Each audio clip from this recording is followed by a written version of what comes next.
السلام علیکم ورحمۃ اللہ وبرکاتہ۔ بسم اللہ الرحمن الرحیم۔ شروع اللہ کے نام سے جو بڑا مہربان نہایت رحم والا ہے۔ پیارے رسول کی پیاری سنتیں چینل میں خوش آمدید۔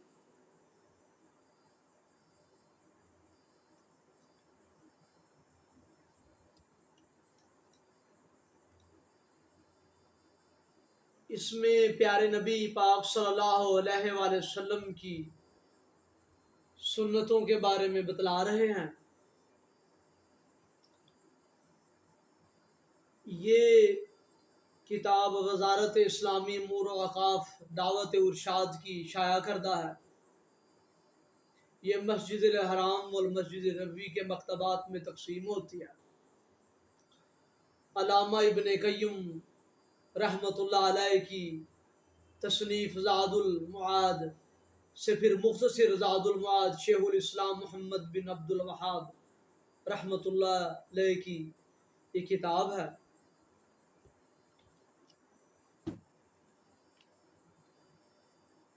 مختصر زاد المعاد۔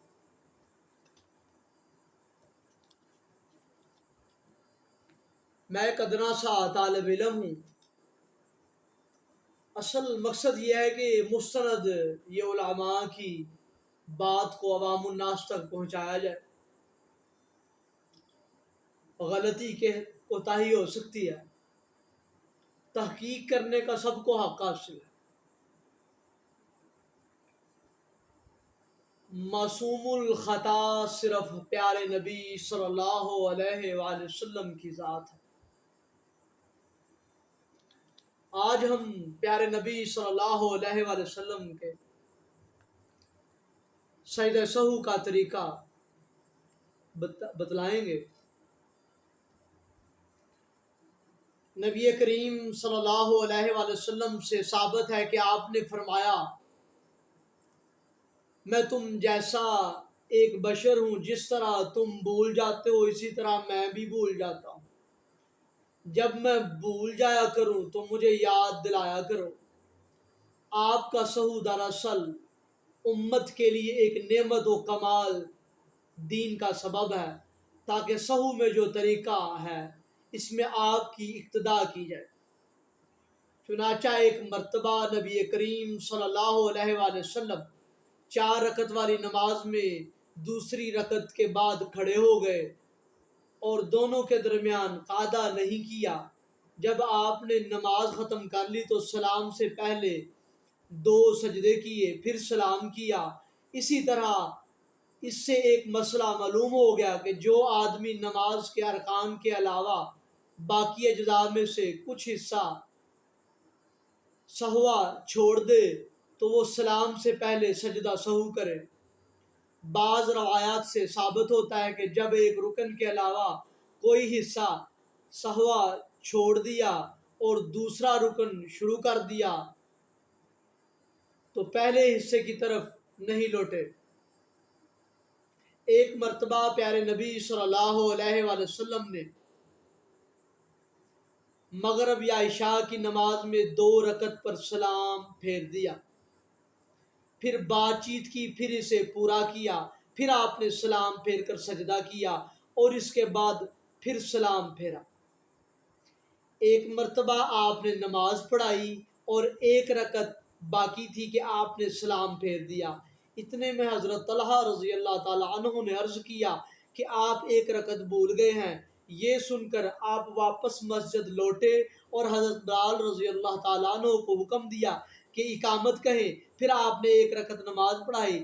اس روایت کو امام احمد نے ذکر کیا ہے۔ ایک مرتبہ آپ صلی اللہ علیہ وآلہ وسلم نے ظہر کی نماز 5 رکعت پڑھ لی، لوگوں نے یاد دلایا تو آپ نے سلام کے بعد سجدہ سہو کیا۔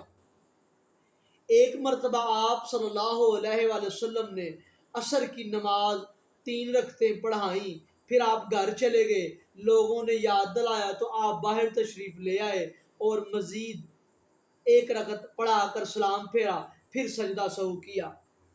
اور سلام پھیرا۔ یہ سجدہ سہو سے متعلق مجموعی طور پر 5 واقعات مروی ہیں۔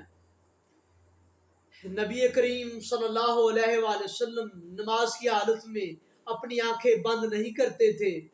امام احمد نے اسے مکروہ قرار دیا ہے اور فرمایا ہے یہ یہودیوں کی عادت تھی۔ ایک جماعت نے اسے مباح قرار دیا ہے۔ صحیح بات یہ ہے کہ اگر آنکھیں کھولنا نماز کی خشوع میں مخل نہیں ہے تو کھولنا افضل ہے، اور اگر آنکھ کھولنے سے قبلہ کی طرف کے نقش و نگار خلل انداز ہوتے ہیں تو یہ مکروہ نہیں ہے۔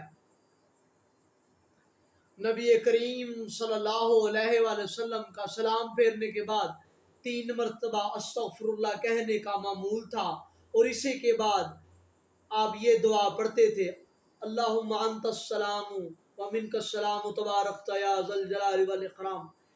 ترجمہ: اے اللہ تو ہر عیب سے پاک ہے اور تجھ ہی سے سلامتی ہے، تو برکت والا ہے، اے بزرگی اور تعظیم والے۔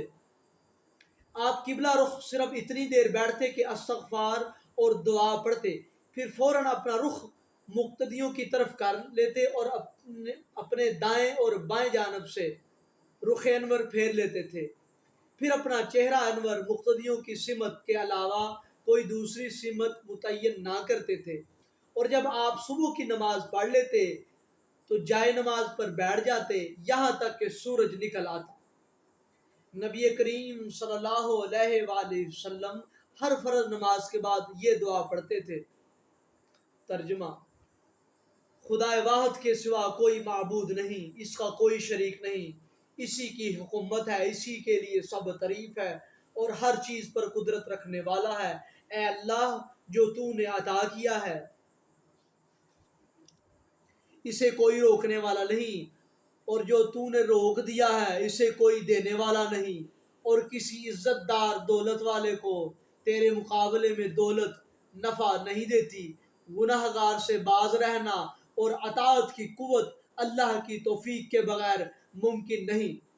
اللہ کے سوا کوئی معبود نہیں، ہم اسی کے سوا کسی کی عبادت نہیں کرتے، اس کے لیے ساری نعمتیں، ساری بڑائیاں، اچھی تعریفیں ہیں۔ اللہ کے سوا کوئی معبود نہیں، ہم خالص اسی کی بندگی کرتے ہیں، اگرچہ کافروں کو یہ بات بری معلوم ہو۔ نبی کریم صلی اللہ علیہ وآلہ وسلم نے اپنی امت کے لیے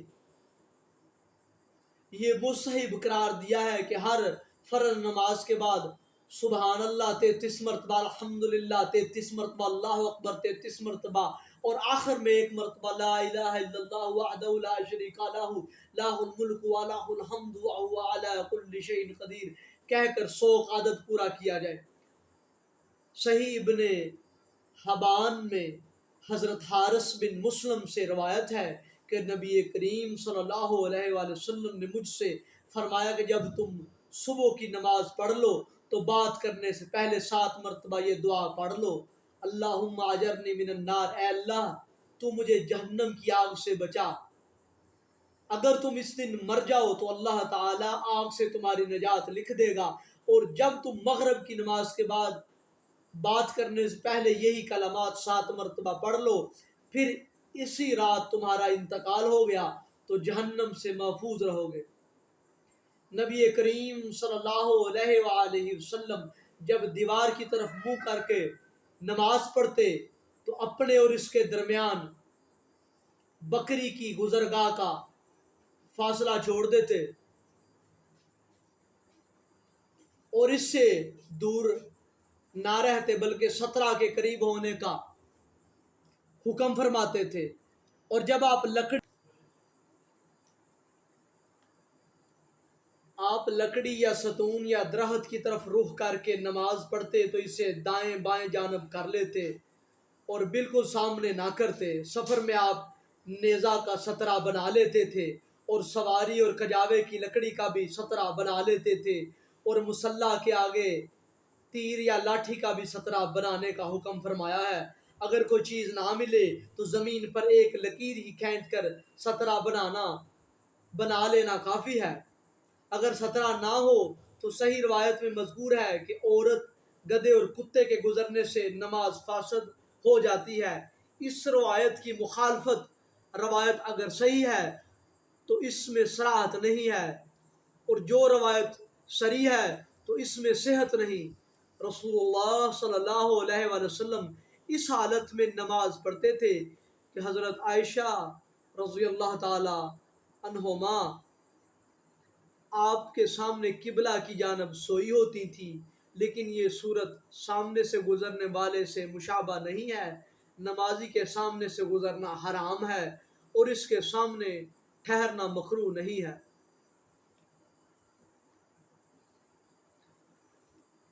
اللہ تعالیٰ سے دعا ہے کہ اللہ تعالیٰ ہمیں اللہ اور اس کے رسول کے احکامات کے مطابق زندگی گزارنے کی توفیق عطا فرمائے۔ اللہ کی توفیق سے انشاءاللہ پھر نیکسٹ سبق میں پھر حاضر ہوں گے۔ السلام علیکم ورحمۃ اللہ وبرکاتہ۔